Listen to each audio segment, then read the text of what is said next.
In 2018, when I was in local work, the elders asked me to preach on some of the more difficult subjects. And this is always a difficult subject to discuss. It's one that we have to be very careful when we research, have to be very careful when we even discuss it. And so I guess I'm starting this episode out this way in part to let any of our listeners or viewers know this might be an episode to watch beforehand, talking to your children or having it, watched with them. This is going to be an episode where we're talking about pornography. And when I wrote the lesson that I've got in front of me, at the time, in around 2018, more than 4 in 10 polled Americans, 43%, were saying that pornography was morally acceptable. And they said that that was the case because there weren't really any locks, so to speak, put on. You just had a free-for-all. You could go and view anything almost anywhere at any time. And some of the most popular places that enough is enough discussed in this article were 40% of these viewers were found to be done in a hotel or Airbnb, 30% in a cafe or restaurant, and 29% at work. Those numbers are shocking, and they certainly present a problem for us today, because this was 6 years ago at the time that we're talking that I did this lesson, and we have gotten further away from a nation that I would say that we probably, if we polled those same people again, the number would go up from 43% that had been polled to a higher number, because there are so many people that now believe that this is an acceptable act, an acceptable part or hobby, I guess would even be a way to put it. If you've had a difficult week, here's a great way to, relax and de-stress. So what would you do if someone asks, why is this a sin? And you're absolutely right. It is a major problem, not just in our country. This is a problem throughout the world. But this kind of goes back to another area that another episode when we were talking about the lust of the eyes, lust of the flesh. So the lust of the eyes, this is what we're kind of delving more into, obviously. So why is pornography a sin? It is considered as lewdness or licentiousness.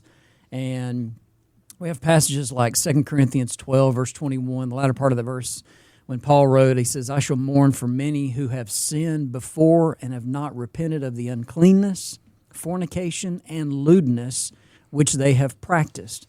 This is not a new sin, in other words.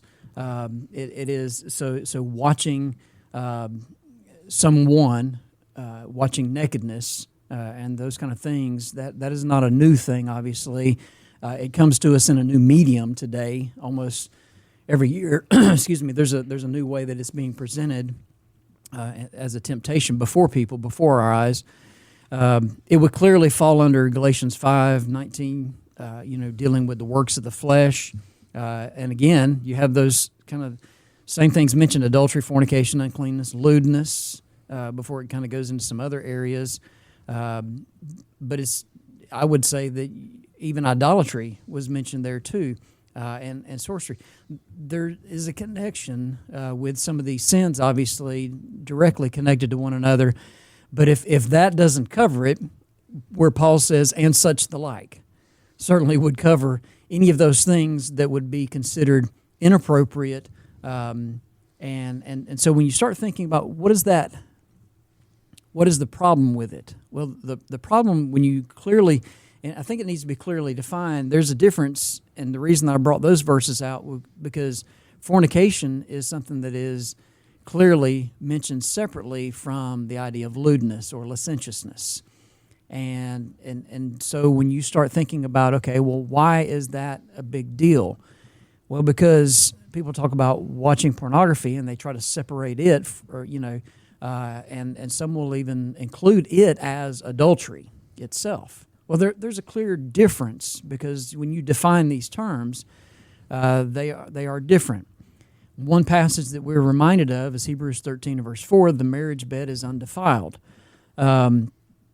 There are harmful effects, both emotionally, mentally, physically, that when you start thinking about pornography itself, that it hurts the body, it hurts the mind, it hurts individuals emotionally, and it certainly leads people into a different realm, if you will, because it changes the way people think about the sexual activity that is supposed to be in the bonds of marriage.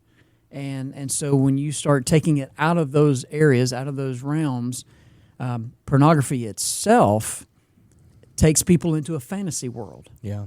And so it takes them out of reality, if you will, and puts them into a fantasy world. And so a person's psyche, if you will, is set to think, okay, well, this is how this is all supposed to be.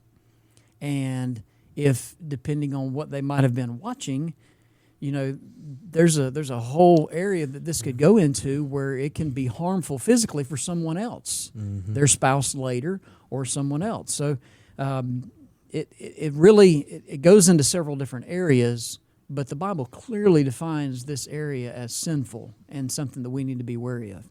Well, I think that's the issue too. The Bible is never going to come out and say, "Thou shalt not watch pornography." Sure.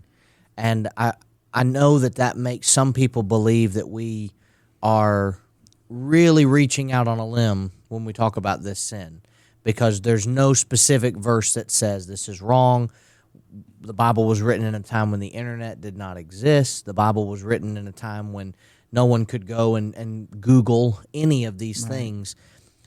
But Kristen Jensen wrote something in the number one reason why this is a bad thing. This is just from a moral standpoint, not even a biblical standpoint. But she said this: the industry turns people into products. It reduces to a mindset that one has to be completely perfect in every way. It denies the dignity, and many would say the beauty, of the human soul. And there's actually an article that I can't quote everything that was written in it, but there was a woman who left this industry, and she was interviewed as to why she left the industry. And she was asked, what was the first thing that she did? And she said, well, I got some things done to change my body back to the way it used to be. I think that's telling that that type of statement was made, that in her mind, in order to be successful in that industry, she had to enhance certain things. And yet we're all told that we're made in the image of God, that there's nothing wrong with us. We are perfectly made and crafted in God's eyes. And yet an industry that is based on visual, and based around trying to look the most appealing and the most enticing is going to cause people to think, I can't be that unless I'm fill in the blank, or unless I'm this. The dignity, and many would say the beauty of the human soul. I love what Kristen said there, that it denies that, because that is very true. And you alluded to this, the idea of what you watch can be harmful and damaging. If you are a teenager and you're introduced to this, which some websites are saying that the average age now of introduction is anywhere between 9 to 14 years old, which is a shocking number, but not all that shocking when you stop and think about the widespread apps that are out there now. Instagram has things that are less than good. TikTok, Twitter, all of those places can be dangerous places. Even Facebook can be dangerous if you're not careful. And if there's anything that our parents are listening to this and wondering about, you really need to have a handle on what type of apps your children have access to and what type of restrictions you have set up on your phone. The wonderful thing that we can talk about, when we get toward the end of this about not being worried, is there are ways to make iPhones specifically bricked, if you will, and in a way taken to an understanding of you can't do anything on it except what you're allowed to do. And you can have restrictions on these apps and restrictions that are going to hide content. Some of these very apps have those types of things as well. But the idea of denying the dignity, and many would say the beauty of the human soul. Our young teenagers, men and women, young boys and girls, should not be forced to grow up before it's time. Right. And this activity forces that. It requires people to begin to think in ways that they are not equipped to think about yet. And it also inclines people to start to think that they're ready for activities that they're not ready for yet. And you think about some of the dangers that can come from this. If a teenage boy is watching this and he's dating a girl, he's going to think, well, this is what's natural. This is what's normal. And I'll say this, and then we can move on to the biblical side of this to give some examples. These are paid people that are being filmed to do these things. They're being paid. This is not real life. It is staged. Right. It is no different than trying to go and watch a movie. It's just lasciviousness. It's just lewdness. And there is no realism in this act, in this regard of activity, because it's designed to elicit the type of response that it elicits and gives. And so people are intentionally trying to find ways to make somebody be overstimulated by what they're seeing so that they are drawn in and want more. And I think that's one of the biggest problems that we could talk about with this, in the mindset of, why is it a sin? Well, it's a sin because it causes you, it causes me, and anyone else that could be caught up into this to overstimulate the brain beyond what God thinks and believes and knows it should be. And I think there's research being done right now about this idea of what people are subjected to at such an early age, especially that, even younger than 9 years old. Why is it that our young people are so anxious, are so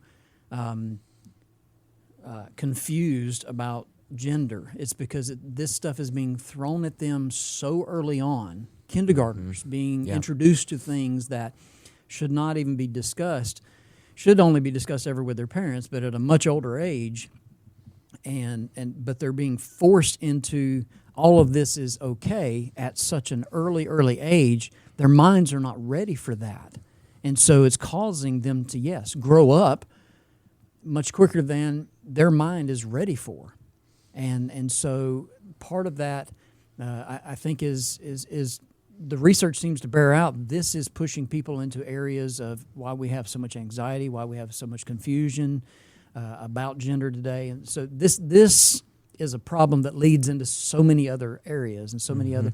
But I think this is the realm where this is the problem, and this is where Satan has worked in the lust of the eyes and lust of the flesh to bring about the destruction of man. And he does a very good job with this. It is, unfortunately, we live in a time when this is probably one of the most easily accessible things that a family has to be on guard about. Yeah. You cannot just trust. I've been watching old comedies and old shows and different things, and they talk about certain channels being scrambled back then. Yeah. And they were scrambled in such a way to protect, to be a safeguard, that you wouldn't see things you're not supposed to see.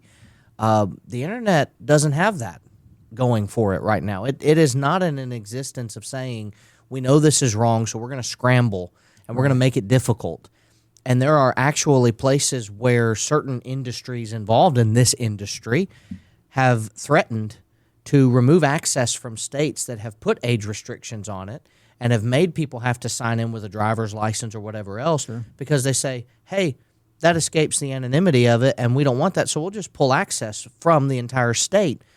Well, that means then that the choice becomes, do we allow this to happen and potentially allow a third grader who's doing a research report that types in the wrong phrase, that doesn't understand, and there are phrases that have been programmed to take you places you shouldn't be going. Right.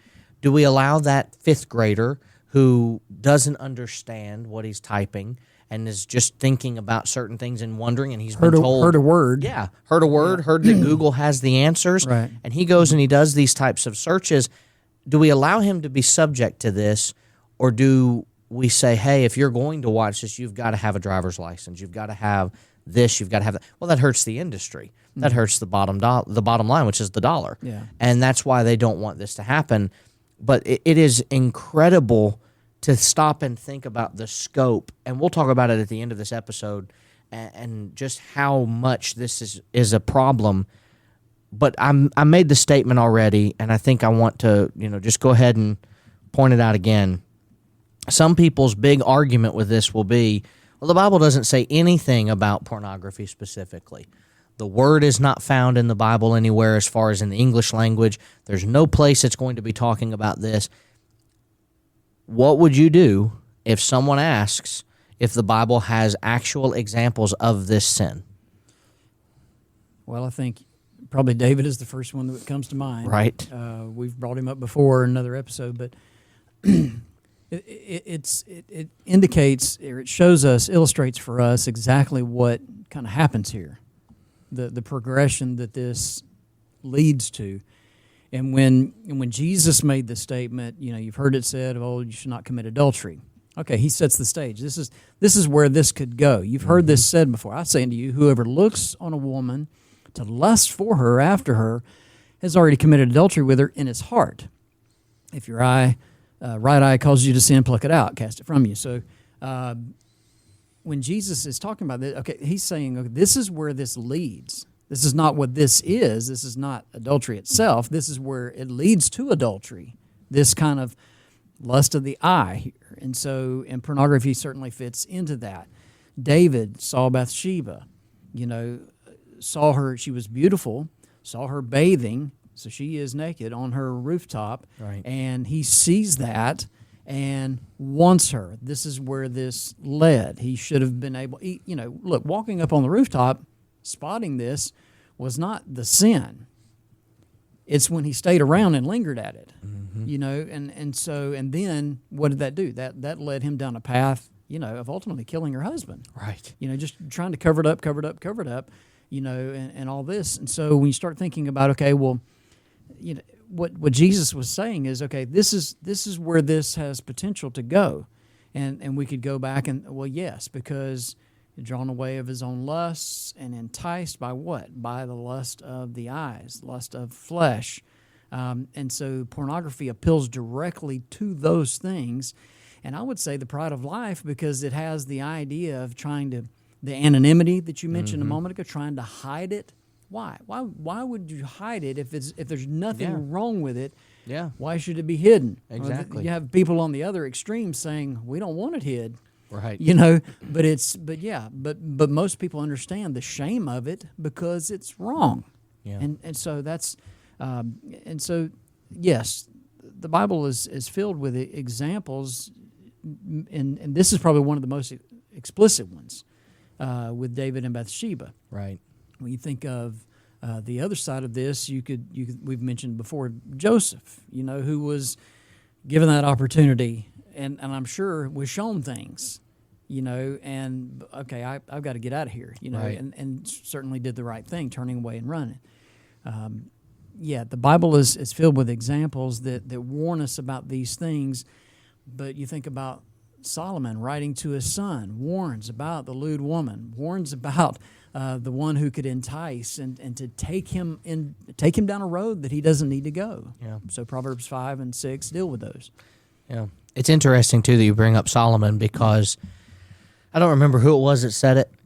I was at a youth event, and they were preaching on this subject, and he made the statement, he said, while the Bible does not have Google in the time that it was written, Solomon had options. Yeah. 1,000 women at his disposal to do whatever he wanted. And I had never stopped and thought about this, but I know that many people that have been discussed about this, specific issue they're asked, that have been struggling through the addiction. Joe Wells did an extensive study with people that even went on the record and said, I am struggling with this, and put my name out there. I need to be put on blast. I need to be told that this is wrong. I need accountability. Yeah. The information is often pointed out that people will spend tons of time scrolling, looking for the next thing. And much like any addiction, pornography operates much like a alcoholic addiction or a drug addiction, where the first time will not always last and will not always elicit the same response and the same reaction.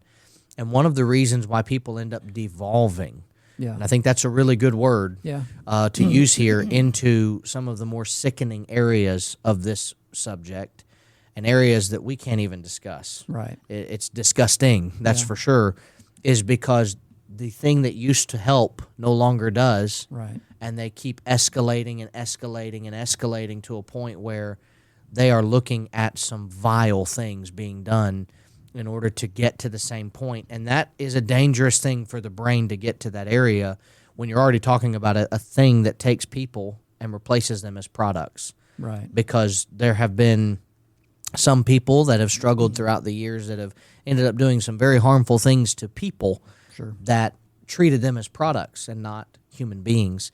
But it's interesting you bring up Solomon, because the man that was preaching that night said, how many times did Solomon line up all those women, let's say, and just scroll in his day and age for what he was in the mood for?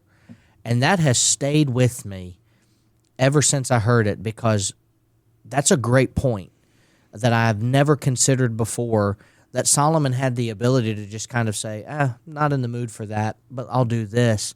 And it's Solomon that's trying to warn his son about the very behavior that he himself was very likely caught up in with some of these women, and the very types of things that he shouldn't be doing. And we know, of course, there are passages, 1 Corinthians 6:18, I believe we've talked about or alluded to it, flee sexual immorality. This would certainly fall under the category of that. Absolutely. 1 Peter 2 and verse 11 talks about abstain from the fleshly lusts that war against the soul. Colossians 3:5 says the same thing. Put to death your members which are on the earth: fornication, uncleanness, passion, evil desire, and covetousness, which is idolatry. Pornography covers all of those things. Right. It's all of those rolled into one activity. Yeah. And not only that, you have Ephesians 5:3, fornication and all uncleanness or covetousness, let it not even be named among you as is fitting for the saints. You mentioned Matthew 5:27, the idea of thinking on it. And I think that what pornography does an excellent job in, which is unfortunate that it does, is it gets someone's brain to think about fornication and adultery regularly. Right. Because if they are caught up in this addiction, what they are thinking about on a regular basis is every person that they see is now an opportunity to engage in that activity. Every person that they see, because they've been trained to think, it works like this. Every single time I watch a video, this is exactly how it goes. Or every time I read, or every time I listen to something, every time that I see a picture, this is exactly how it goes. Every single time. But that's not real life. Right. And when that happens, it causes us to be thinking about adultery on a daily basis, or fornication on a daily basis. And then what do we do if Potiphar's wife shows up in our day and time? One of the reasons why Joseph was capable of saying no was he did not spend his every waking moment thinking about that with her. Right. He preserved the biblical relationship that he was supposed to have, which was, you shall not covet your neighbor's wife. And I love what Joseph says about the reason he's not going to do this is, I'm not going to do this great wickedness and sin against God. Right. Now, as we kind of come to the close here, what would you do if someone says that they don't have to be worried about pornography? And let me set you up here with this. It is estimated that this industry brings in $100 billion nearly annually. Now, I just asked Google, what are the top most profitable industries in the United States? And Wall Street came in basically 1 all the way through 4. Annual income of up to $231 billion all the way down to $152 billion. Then there's commercial real estate at $131 billion at number 5. Oil and extraction, $97 billion. So that puts this industry of pornography ahead of the gas stations that we use every day to fill up our cars, and the oil industry, all of that, which brings in almost $100 billion. Apartment rental in the U.S. is $94 billion. Investment banking and securities intermediation in the U.S. is $91 billion. Law firms, $86 billion. We have more going on in the activity of pornography in revenue than we do in the people who are trying to defend the people of the nation through law firms and other things that are happening. Credit card issuing in the U.S., $66.5 billion. This is not a small industry that we're talking about here, and this is something that has some very common damaging effects that include addiction, isolation, increased aggression, distorted beliefs and perceptions about relationships and sexuality, negative feelings about themselves, and neglecting other areas of their life. This is an issue. It is. But what do you have to add to why we need to be concerned about it? Solomon asked the question, can a man take fire in his bosom and his clothes not be burned? If you the idea here, if you go down this road, if you give into this, the act of watching pornography, we've said, is immoral. It is sinful. It is harmful in every aspect of life. You could show examples how it is harmful. It messes with a person's mental ability to understand what marriage truly is. Mm-hmm. And so for someone to say, I don't have a problem with it, I don't think I should have to be worried about these things, just to show that it is the sixth largest industry in the world. Yeah. That is crazy to think about how large that is. And I think when you start thinking about how far spread this is, or how easily spread it is by way of the internet or apps like TikTok, Twitter, or X, whatever you want to call it, Snapchat, and other things that are out there. When you think about how easily accessible it is, Instagram, Facebook would be included in that. It is a reason for everyone to be worried about this problem and to know that it's out there. I have been, for others, an accountability partner long enough in my ministry to know it makes me keenly aware that everyone is susceptible to this problem. People that you would not think about might have this problem. Mm-hmm. The temptation of pornography and the sin of pornography.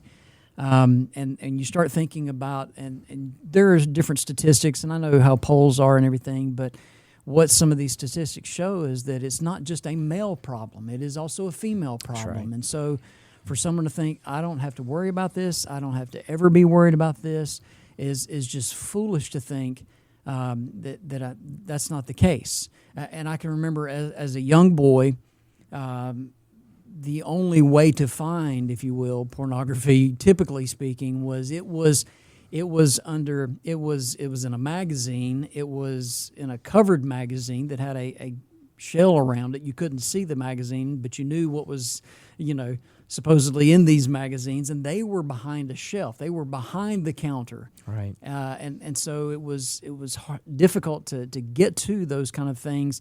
Those days are long gone.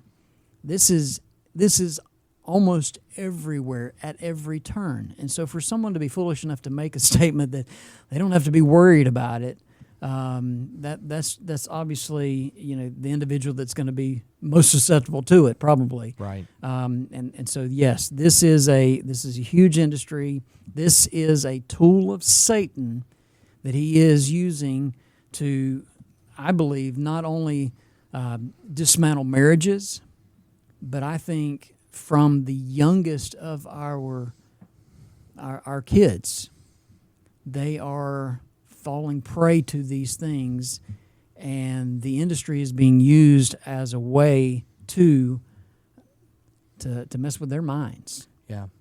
Well, I'll close with Ecclesiastes 1:17 and 18.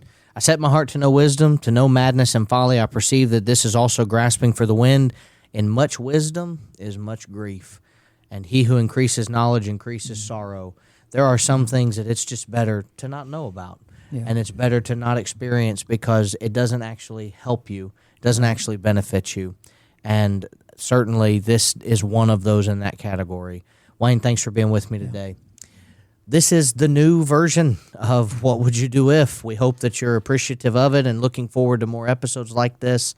The previous 5 episodes for this season can be found on YouTube for the video portion. Those of us that are listening just through the audio, you can find them already on the Scattered Abroad Network. We're here at the Memphis School of Preaching Studios, and we're grateful for the opportunity to be with you each and every week discussing the different questions for everyday problems.